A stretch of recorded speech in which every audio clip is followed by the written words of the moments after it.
I am Heather, and I am the Director of Education here at the museum. And I'm very excited today to welcome Kaitlin, who I've been speaking with for about a year and a half about this talk, about her wonderful grandparents and their love story, the Loretta and Harold Schwert love story, and Harold's story of World War II perseverance is really the best word to use to describe it. We are so very pleased that you joined us here today. Attending these programs is really a wonderful way to support the museum. So thank you very much for joining us today, and welcome to Kaitlin. Welcome to Kaitlin.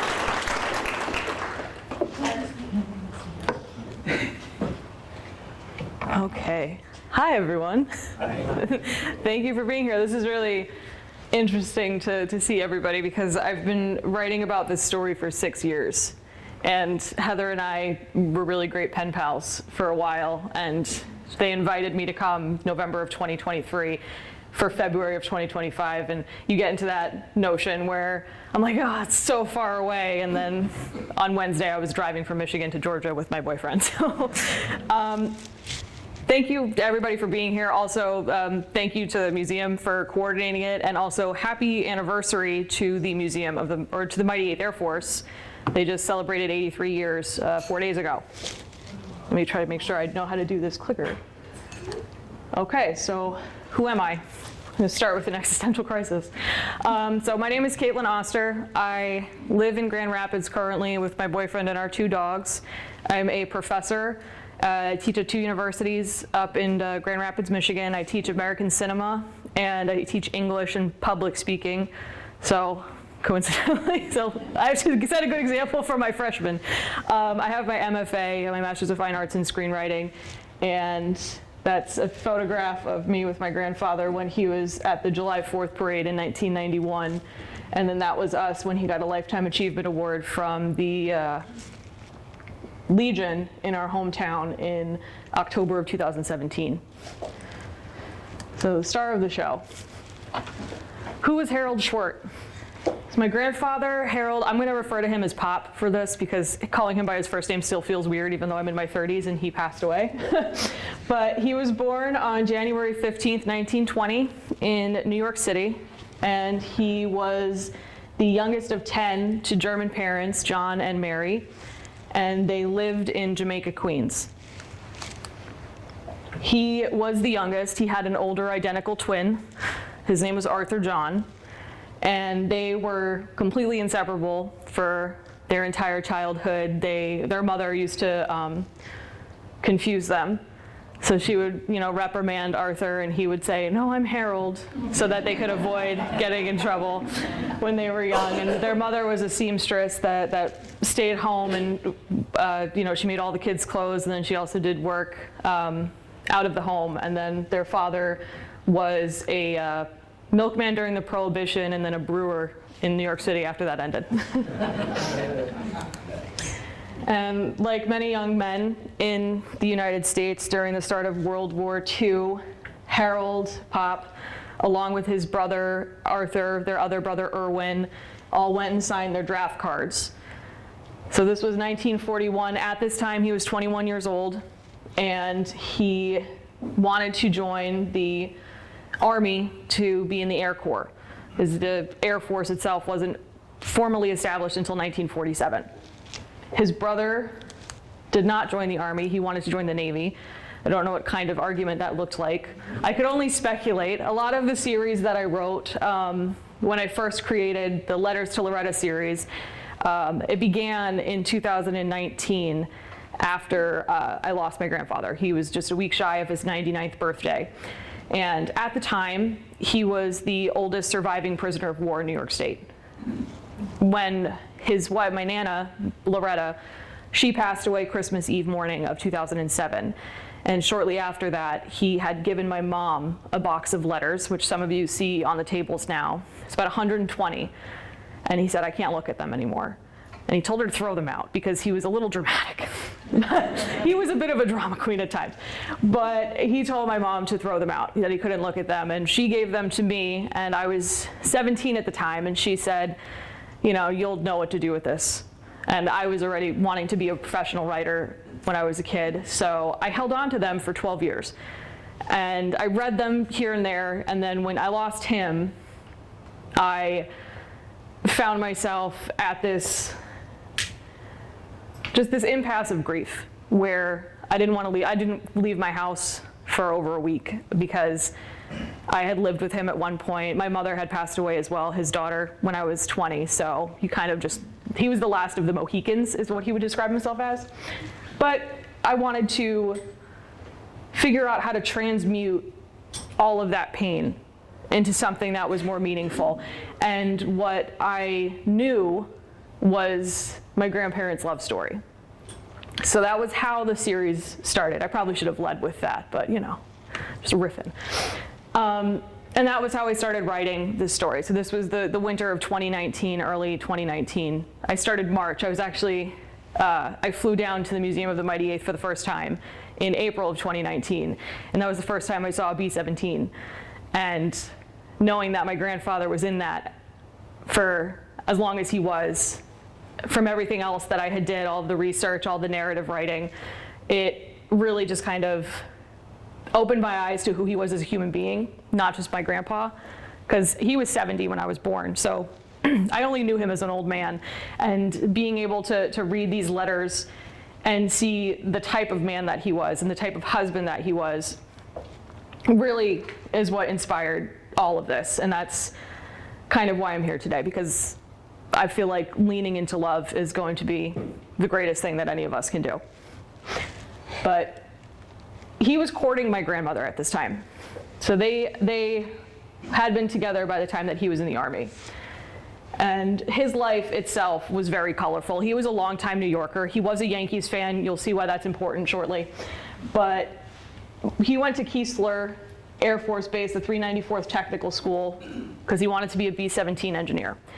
Also, he had the radio operator training, and he was a tech sergeant. This was 1942. After the war, he returned to Jamaica, Queens, and got a job laying electrical lines in the sewers of Manhattan for New York Telephone Company, which is now Verizon. He worked his way up, and the last project that he ever had was the World Trade Center. So this was pre-retirement. That photo on the background is an aerial photo from his personal collection. And he was a building industry consultant engineer. And I wasn't aware of it at the time because my grandfather, we joked that he was actually retired longer than he was employed because he lived so long. So he retired in 1971, I want to say, whenever the World Trade Center, as soon as it opened, they let him go home. And he lived until 2019. So we always joke that he was employed, or he was retired longer than he was employed, which I feel like is anybody's dream. But after he had retired, they lived and they moved out to the East End of Long Island and in a cottage, and you'll see why that's important later as well. But the rumor, what my family would say, was that he knew the wiring of the World Trade Center so well that if something happened, they would send a limo. Verizon would send a limo to go pick him up at home, and they would drive him into Manhattan and put him up, and they would pay him as a consultant to figure out what the heck happened. So he was never really done working. He always loved to work, measure twice, cut once, that kind of guy. And then this is why this is important, because he was a diehard Yankees fan, but he somehow was invited to throw the first pitch out at a Mets game. And so this was at Shea Stadium before they built Citi Field. And July 4th, 2001, because he was a past commander for the American Legion, Post 803, out in Southold in New York, where we lived and grew up. And that's him with Mike Piazza, and he threw the first pitch out. He was 81 years old at the time. It was very cool. He had a good time. He thought Mike was a nice guy. They sent each other a couple of letters back and forth, but his alliance to the Yankees did not waver. He didn't talk about this much after it happened. Felt more like an obligation.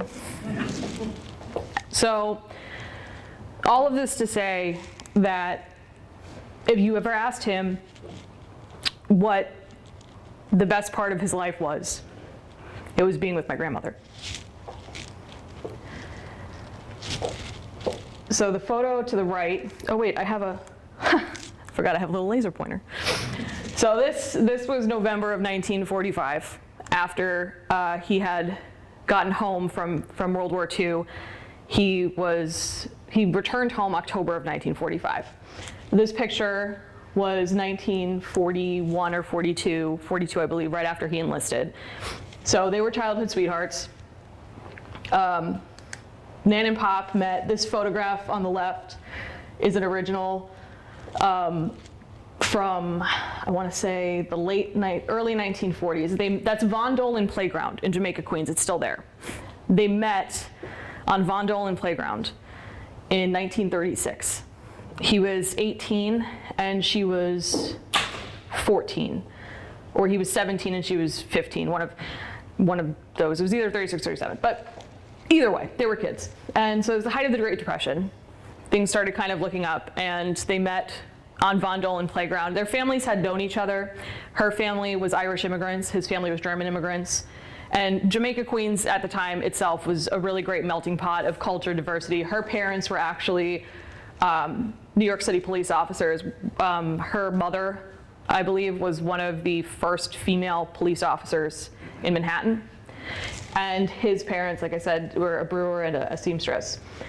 They would spend summers on Long Island, in Seaford or Lake Ronkonkoma, and they had a really great friend group that I felt a part of when I was reading through the letters, because they go back to 1936. The whole collection itself ranges from 1936 to 1945.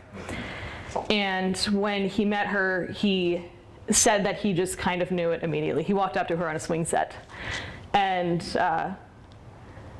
he jokes that she paid for their first date, because they had 2 scoops of ice cream and it was 10 cents.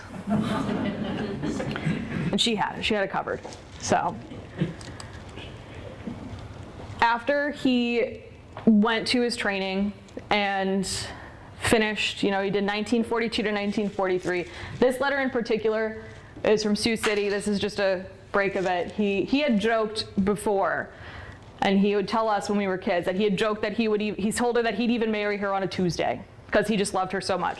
So they actually ended up getting married on a Tuesday.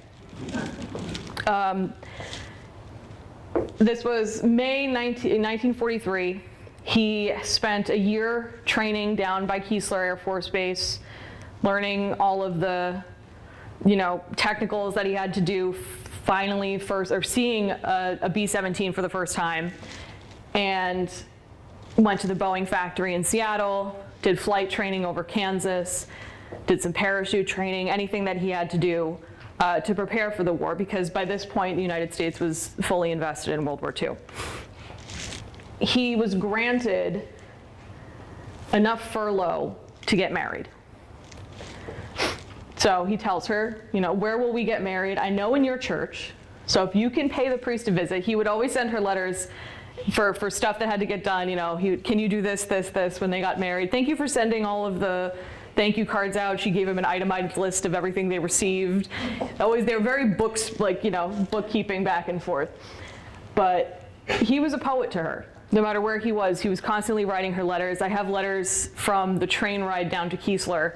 Excuse my handwriting, I'm on a train.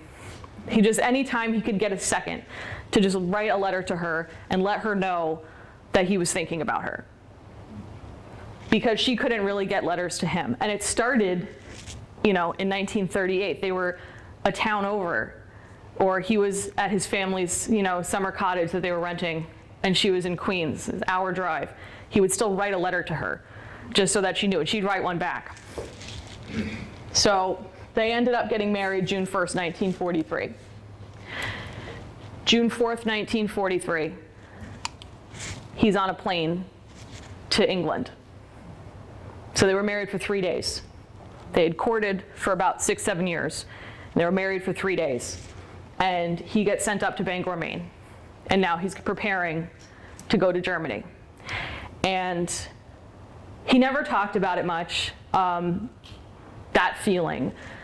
But from the research and just human understanding, I could only speculate how, one, devastating it is and heartbreaking to only be able to spend 2 full days with your wife before you have to leave.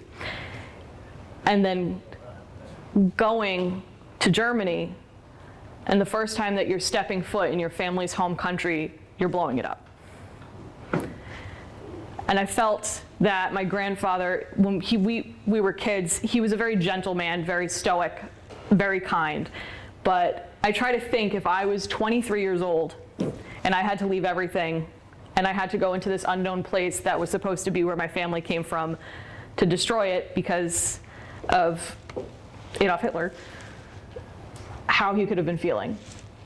So what's interesting about the collection that I have is that it's not just letters between my grandparents. This letter in particular was from the secretary of the hangar in Bangor, Maine. He told me something of himself, and I liked him. I hope you can get a message to his mother. He takes off early in the morning for the far place. I guess you can guess. P.S. He would have liked to written more, but just ended it. He didn't have enough time to write her a letter home, so he asked the secretary to write a letter on his behalf, just so his wife knew that he was going to be okay. And he, from this point, flies out to Netashall, to the Royal Air Force Base, to start beginning doing daytime bombing raids on ball-bearing factories in enemy territory. So the red circle, that was him. So this was the shack up. My grandfather was on 2 separate aircraft. Unfortunately, he was shot down twice. But the first one, the shack up, he had the same crew. June 1943, so he lands in England the first week of June.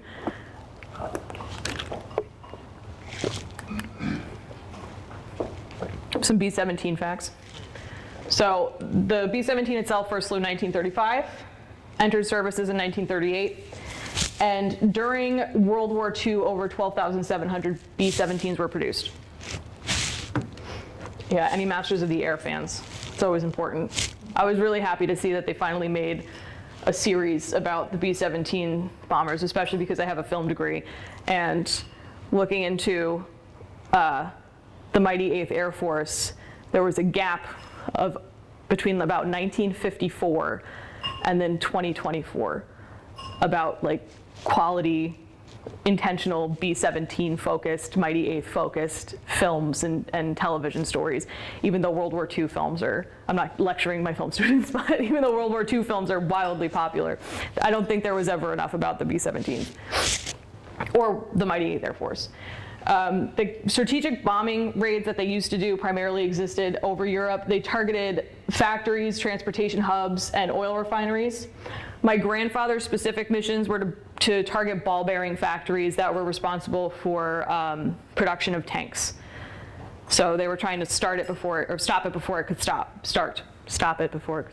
There you go. During World War II, almost 5,000 B-17s were lost during combat missions. The B-17 itself, and this was great for my grandfather since he was shot down twice, but the B-17 itself was famous for its ability to sustain heavy damage and still return to base. So many stories describe B-17 completing missions with large sections of the aircraft destroyed. So this was the original crew of the shack up. My grandfather served in the 388th. When you first walk in, it's that flag right in the middle, and he was in the 563rd Bomb Squadron. On June 28th, 1943, his crew was shot down over on their way to do a bombing raid in enemy territory. What the aircraft would do, the enemy aircraft, the Luftwaffe planes, would radio down to anti-flak cannons on the ground what the altitude was. And then they would shoot anti-flak cannons at the aircraft. So that was what happened both times. This time in particular, they did an emergency landing. Everybody escaped. And my grandfather told me that as they ran from the plane, they heard the Nazi plane behind them. And they all turned because they were anticipating just being shot on the ground. And he said that he looked up at the plane after hearing, the bullets coming closer and closer to where he was.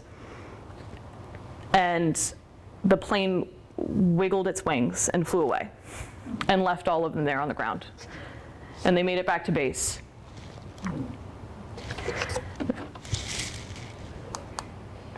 Their second plane was the Classy chassis.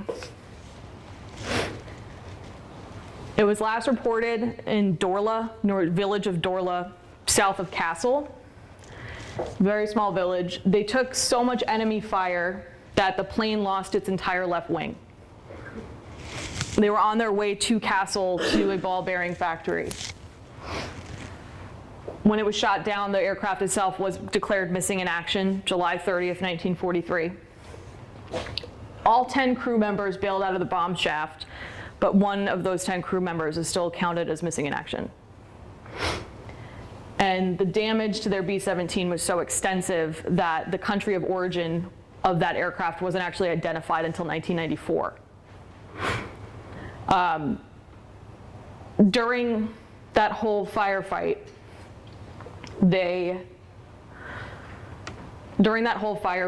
lost, obviously they lose all power, trying to keep that plane steady and not go into a tailspin because they have no left wing. And one of the men used a wrench because they hadn't dropped their bombs yet. And he jammed open the bomb shaft manually. And they dropped all of their load, and they accidentally blew up a train station. It wasn't on purpose. It was not the target. So they accidentally blew up a train station, but they wanted to lighten the load so that they could even the plane out a little bit more. And he said that after that happened, because they had nowhere else to go, they all jumped out of the bomb chute, and they were separated. And my grandfather found himself injured almost directly on top of Dorla, very, very small village. And because he was missing in action for about 5 weeks, everybody thought the worst. That's a crash site photo of the Classy chassis. I don't know if I'm blocking anybody over here.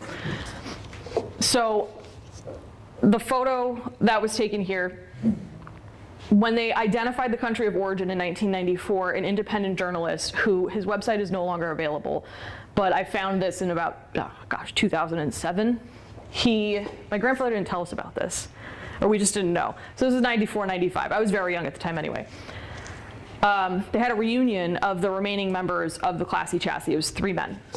And they interviewed them all because they finally figured out who this belonged to.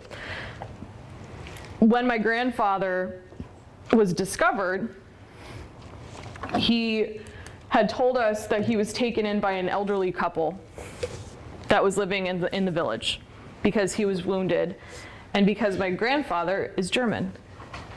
So he spoke a little bit of German, and he has a very distinct German last name. His last name is Schwert. So this elderly couple took him in and tended to him.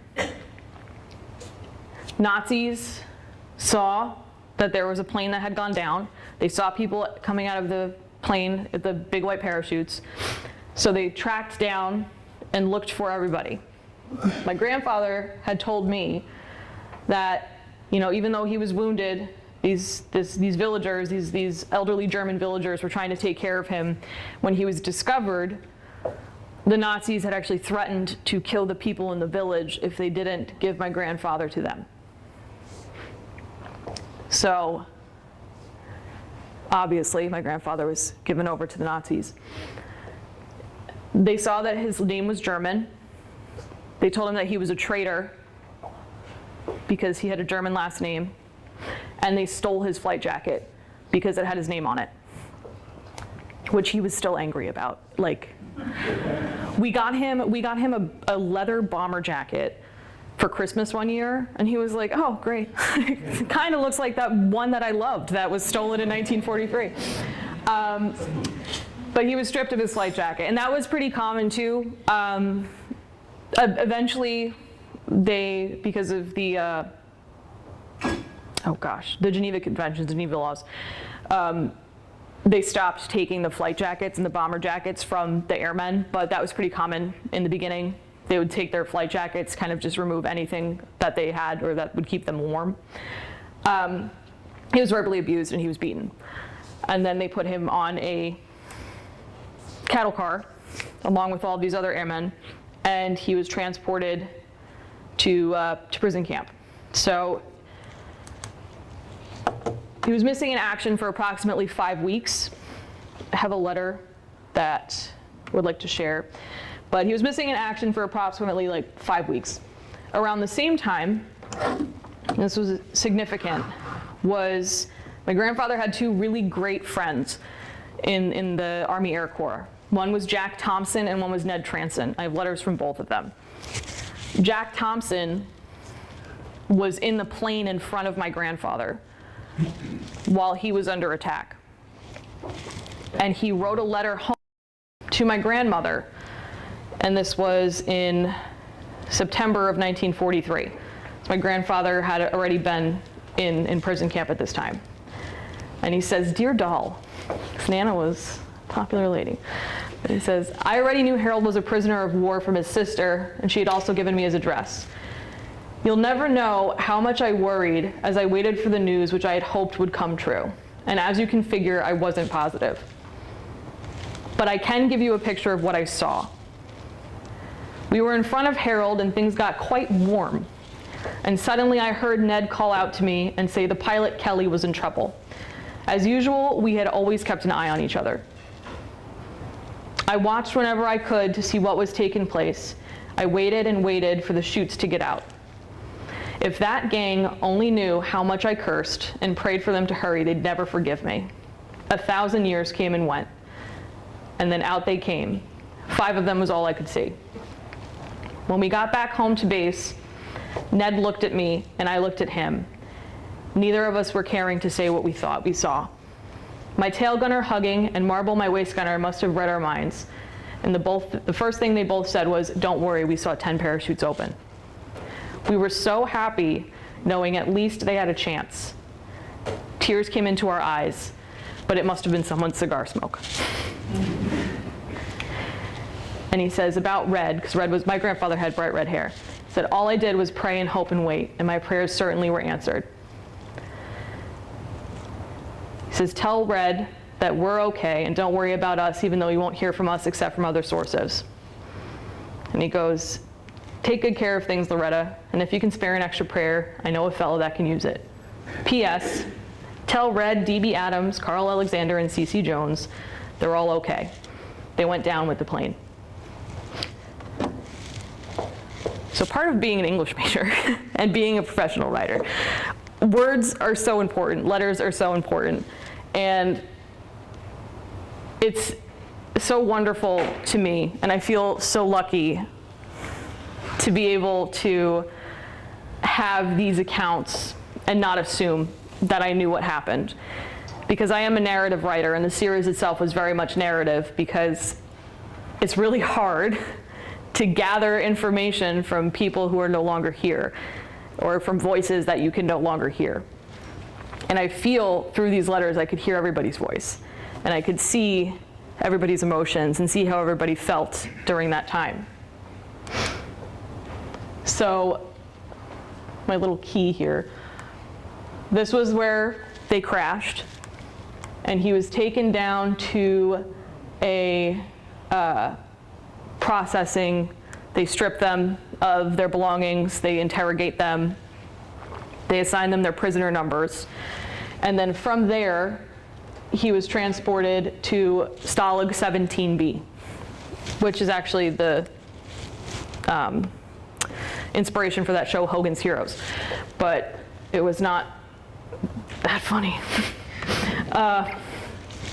So Stalag 17B, I actually have, she'll share, I have reports from the Military Intelligence Service War Department about Stalag 17B. It was described Second worst only to Stalag 2B, which I actually don't know much about. But prisoners themselves at Stalag 17B were segregated by nationality. It was all airmen, and they were put in neighboring barracks, and then that was separated by double barbed wire. And the entire prison camp was separated by electrified double barbed wire fence. Americans were flanked by Royal Air Force and Russians. Because of the Geneva Conventions, the American soldiers weren't forced to work, but it doesn't mean that they weren't put in brutal conditions. They just weren't allowed to do forced labor. Suffering like that was reserved for the Russian prisoners that neighbored the American fence. They actually were treated with the same type of brutality that the prisoners of Auschwitz were. So the Russian death toll for Stalag 17B was over 1,000 men lost. And there were 4 American losses and 0 British. This type of Geneva Convention containment didn't prevent Nazis from inflicting other forms of abuse and torture. And the site of Stalag 17B itself was completely dismantled at the end of the war. The villagers reclaimed everything from Krems. It was Krems in Austria. They reclaimed everything and they rebuilt their village. The only thing that remains is a monument. So this is a aerial photo from August of 1944 of Stalag 17B. So this is the prison itself. It was big and it was wildly overcrowded. This is an artist rendition. Yeah, this is an artist rendition from a former prisoner of what he remembered of it. So my grandfather was in Barrack 36.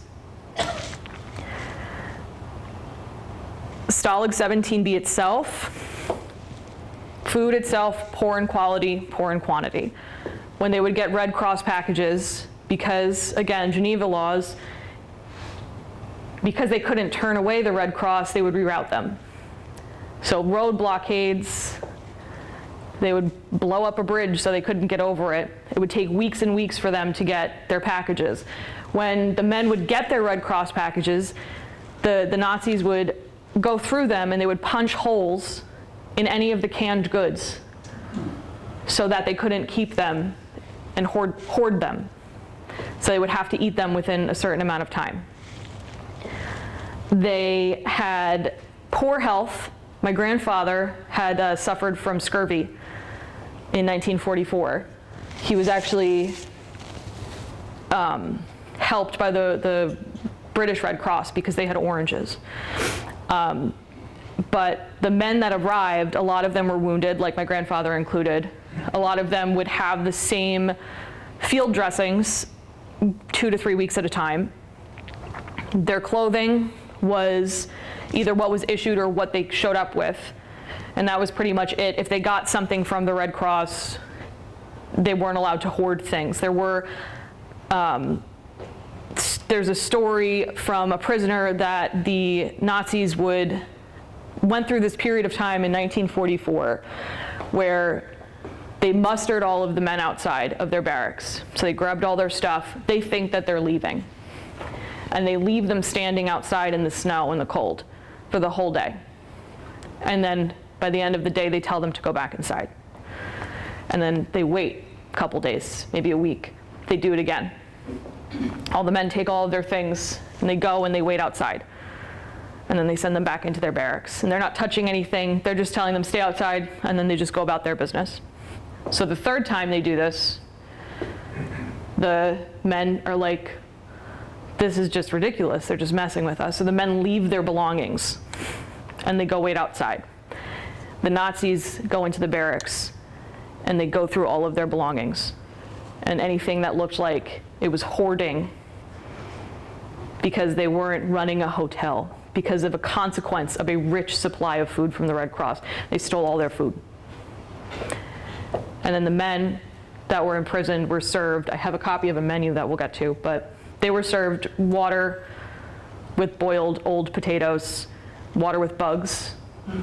My grandfather still recalls, they used to call it Jerry soup, because they used to call Germans Jerry's. And the prisoners were called Kriegies. they'd have Jerry soup, and he would say, well, if there were bugs in it, at least it was extra protein. That's Pop-Up, though. He used to always say, keep your eye on the donut, not the hole.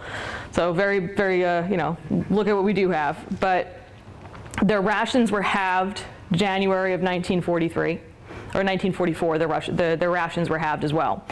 By May of that year, it was about 1 parcel from the Red Cross to every 5 men. Stalag 17B itself, 5 of the compounds, 5 of the barracks were holding Americans. They were built to hold 400 men total, 250 to 400 men. By the summer of 1944, the total capacity of Stalag 17B for Americans was supposed to be 1,250. There were 4,500 men. They were 3 bunk high, and they slept 2 to 3 to a single bed to keep warm, because they were given basically a tablecloth in the winter. They weren't given coal. They had to split that. When my grandfather got to the prison camp, we had talked, he would start sharing stories when he started progressing into his 90s, but by the end of the first winter there, they had completely dismantled their latrine for firewood. So they would just go to the bathroom in front of each other because they just needed somewhere to keep warm. And they would take care of each other. So the situation itself was horrendous, and the abuse was horrendous. One of the 4 casualties of Stalag 17B was 2 men escaped out of bounds, and they put their hands up to surrender when they were caught. And one of them was killed. The other one was wounded and eventually brought back in. The one who was killed, Commandant Kuhn, who was the overseer of Stalag 17B, didn't allow them to collect the body. And that was the winter. So they had to spend the remainder of their time watching one of their men decompose outside of bounds. And all of this to say that while the situation itself was brutal, the men themselves were able to find hope in little pockets of expression. So I donated this copy to the museum, so it's here. This is a caricature from one of the prisoners of my grandfather with his address. So they had a makeshift chapel. They had one chaplain for 4,500 men. He said that he would give 300 communion a day. They had an elected system, so they had a man of confidence, which was essentially the equivalent of a union leader. He was an officer. He had been transferred down from an officer prison. His name was Kenneth Kurtenbach. And they were allowed to either write if they had access to pencil and paper, which was very few. My grandfather himself, he only wrote 24 letters from prison camp, but there's 120 letters throughout. When he was rescued, he wrote about a letter a day. There's a lot from France. He wrote a lot of letters from France. But they were allowed to try to put on plays. They had area for sports. Even if those sports would be interrupted, they were still allowed to be outside and bide their time any way they could outside of the confines of the abuse from the Nazis. So they existed in defiance of Nazis by being able to express themselves. My grandfather himself was able to do that through writing home to his wife. So I don't know if anybody in here has read Man's Search for Meaning by Viktor Frankl. He was a logotherapist, and he was a survivor of Auschwitz during World War II. His book is incredible.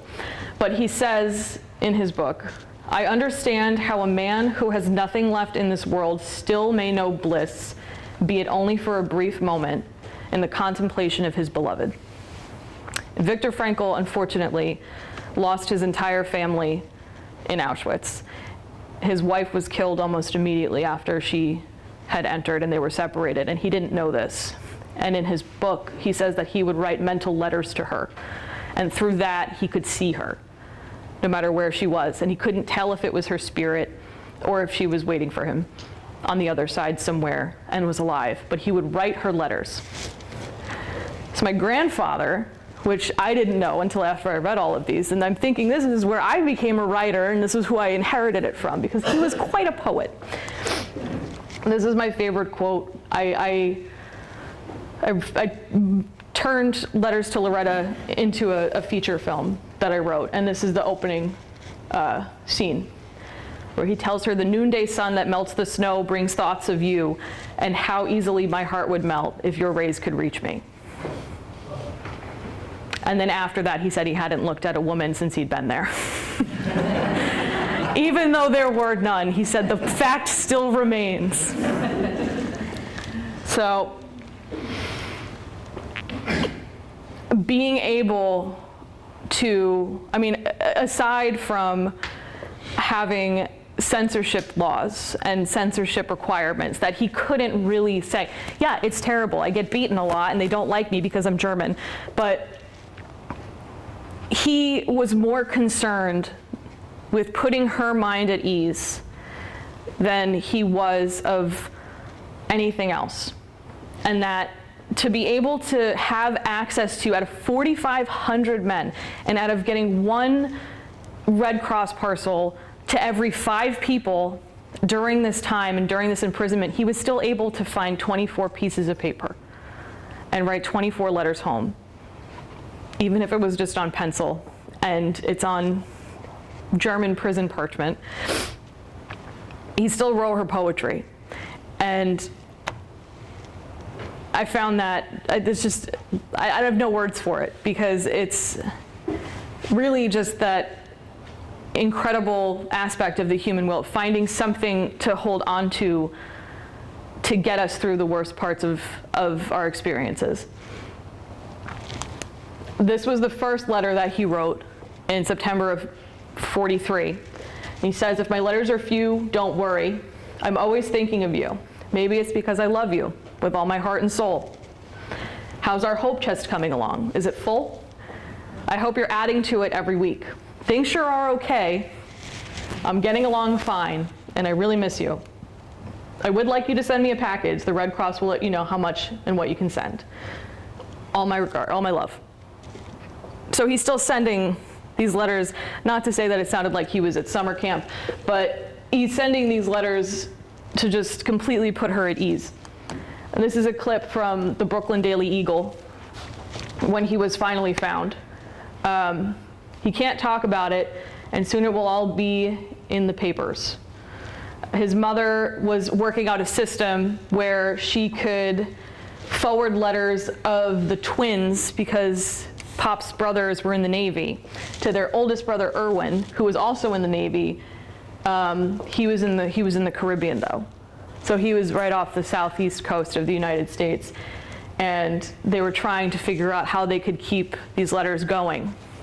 So my grandmother and my great-grandmother ended up becoming like a postal hub, where they would figure out how they could tell everybody how the other one was doing without saying too much, to be able to get past the censors and to keep records of everything, so that when people came home, they could all see, journal diary basically of what had happened. And it became very extensive.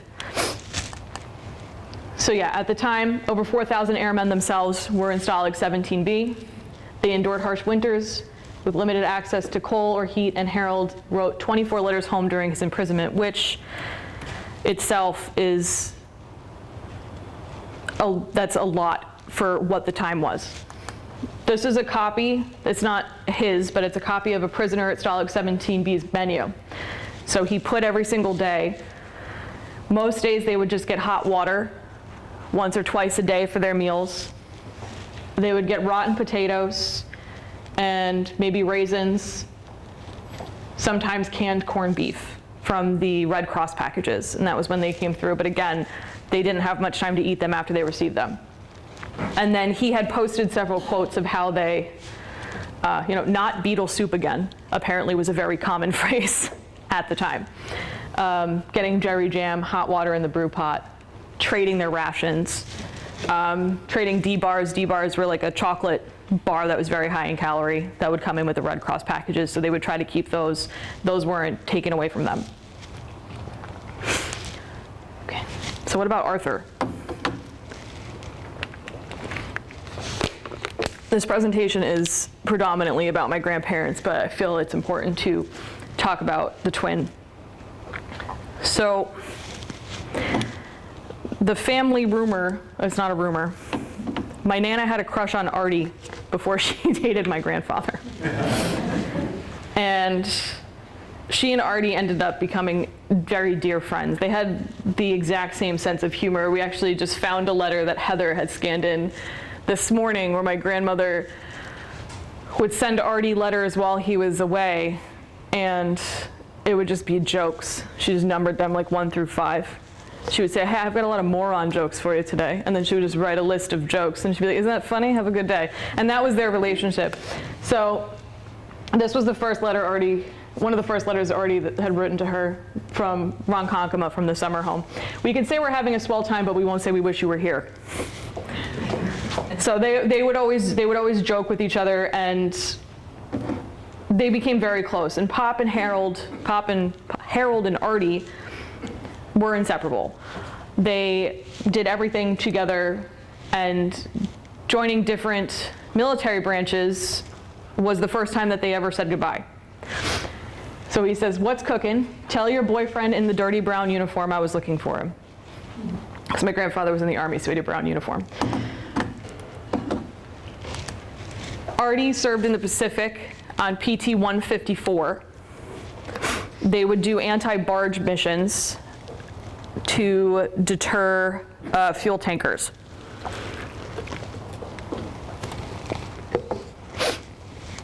And this is just another example of their relationship. The letters between Nan and Pop are very different from the letters between Nan and Artie. Don't faint, but it's actually me. Who? Loretta Miriam Riley. She used to call him Schwebel. His last name was Schwert. And I heard you had quite a lot of time on your hands, so I thought I'd drop you a line. Because they used to not make fun of him, but poke fun because he was working on boats. This was shortly before Nan and Pop got married, was when this letter went out. So when Pop was captured or missing in action, because of censorship, there was only so much that they could tell Artie.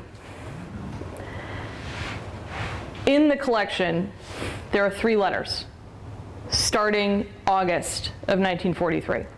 And they're from my grandmother to Artie. 2 of them she never mailed. And if you read them and you go through the collection, I transcribed all of them, but if you go through the collection, you can see or feel how frantic she was. And how it was not manic, but panic, that she wanted to tell him that it wasn't okay and that Harold was missing, but she couldn't. And they were long letters, like 4 pages, handwritten in cursive, long letters. And then she folded them up and put them back in the box. The last letter that she wrote to him, she wrote it October 26th, 1943. She mailed it first week in November. She says, Artie, I was anxious to hear how you took the news about Harold. Finally had gotten around to him. She says, gosh, you were all alone when you got the news. Your mother and I at least had others around to console us. I hope and pray that I never have a shock like that again. Why my hair isn't snow white today, I don't know. If anything ever happened to Harold, I would have absolutely nothing. She says, I can't think of much more to say except that I hope this war ceases soon, and then we can all start those nice little homes that we dream about. That letter was returned to sender.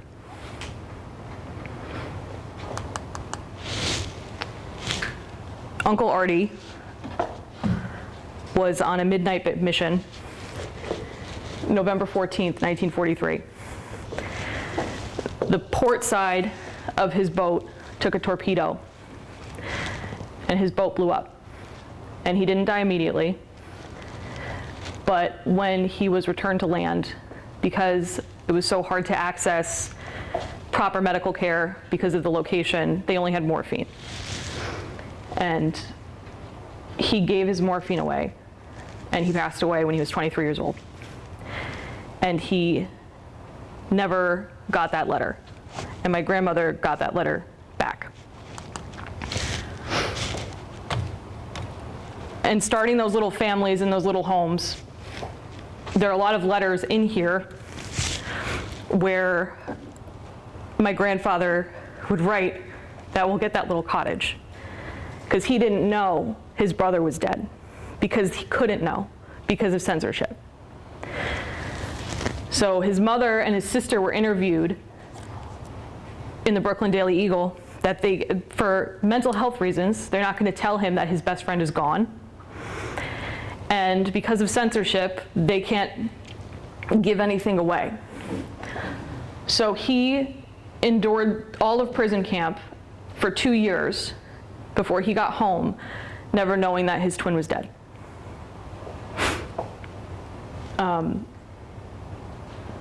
But he did, and the family, some of the family over here, know Pop did get the little cottage on the water, and that's where I grew up.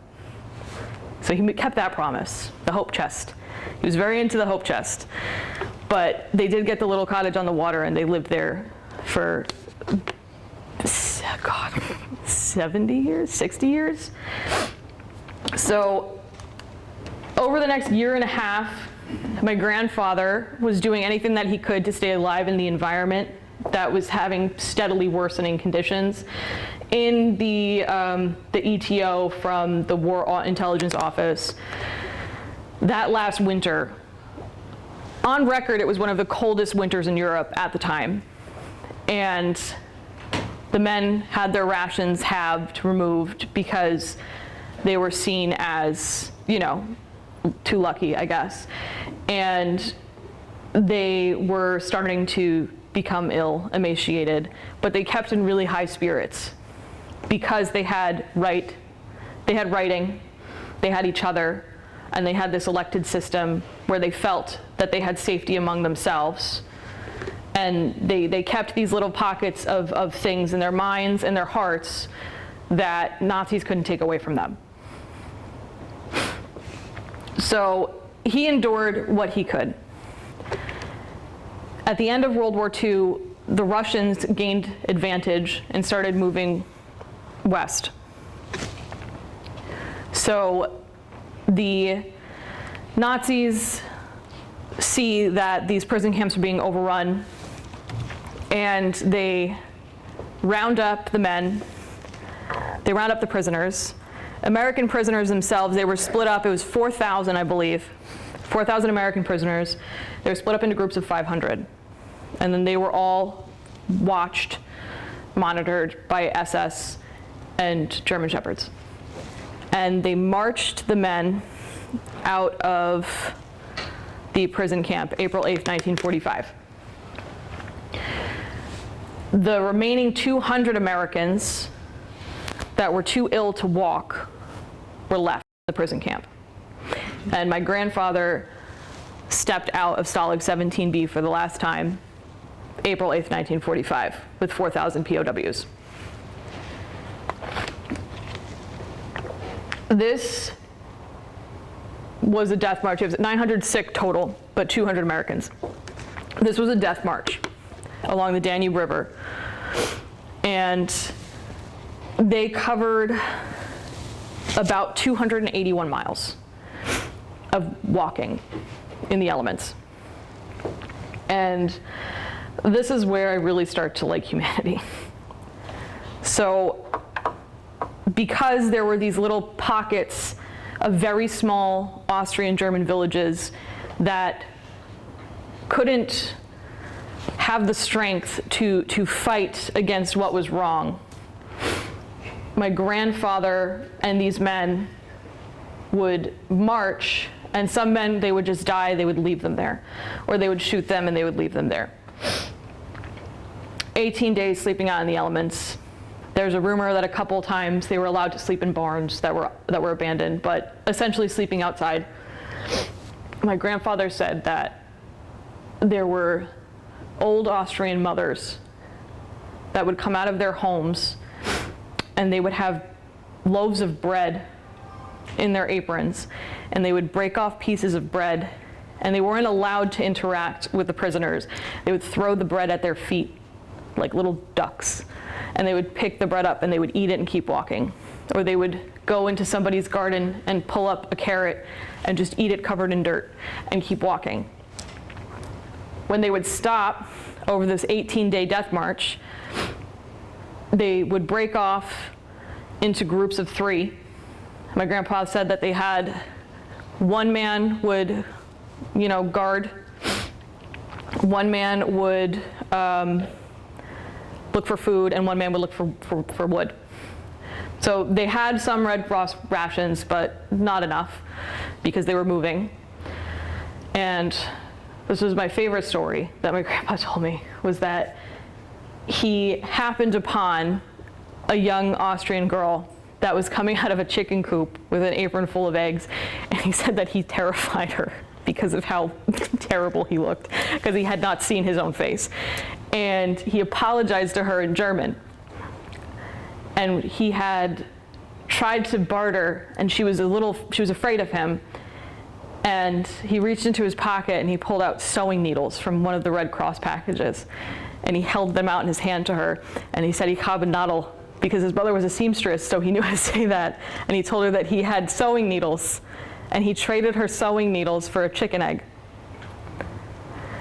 And he took that chicken egg back to his other 2 buddies, and the 3 of them shared one raw chicken egg. And he said that it was the best meal he had in 2 years.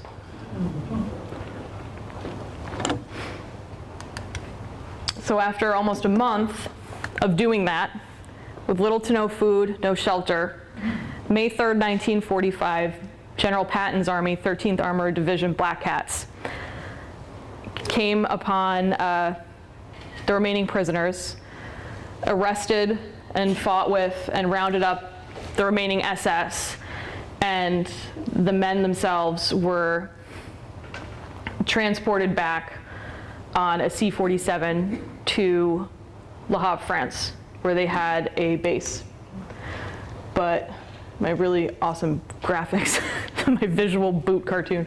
But so they started just west of Vienna, and they marched about 281 miles. They were rescued near Braunau on the Austrian-German border. Grandfather told me that this is where he starts getting into writing a letter a day. He had expressed that he ate a steak dinner behind a tree, the first meal he had in France. And he ate so fast that he threw up because he hasn't used to eating food. So he gets to France May 9th, and May 10th he writes my grandmother a letter. All of the letters from here on out before he gets back to the United States generally have some very, very detailed explanation of what he ate, because he was just thrilled. Every single letter has something about food. But he says, "Again, I will make an attempt to write a letter that is more than a jumble of words. Yet I feel I will fail, for my thoughts are compounded, and I'm afraid to arrange them in an orderly fashion, lest I should awaken my looking glass made of steel. My darling, I am happy. Happy beyond words of expression, yet the slightest glance at my face would reveal you to that which I am incapable to express otherwise." I told you he was a poet. He says, "Believe me then, doll, when I sing and yell an old army saying, I never had it so good." He was debriefed. They go through their interrogations, and he was transported and stationed in Charleston, South Carolina until October of 1945, where he was able to reunite with my grandmother again and begin his job shortly thereafter working for New York Telephone Company. Today, the legacy of the 388th itself continues with its modern iteration. So we have the 388th Fighter Wing. It operates out of Hill Air Force Base in Utah, and they fly F-35A Lightning II fighters. So I would like to end with another quote from Viktor Frankl. "Love is the highest goal to which we can aspire. It is solely through love that humanity can be salvaged." And I would like to thank everybody for coming and allowing me to share the story of my grandparents' love and my grandfather's perseverance during World War II.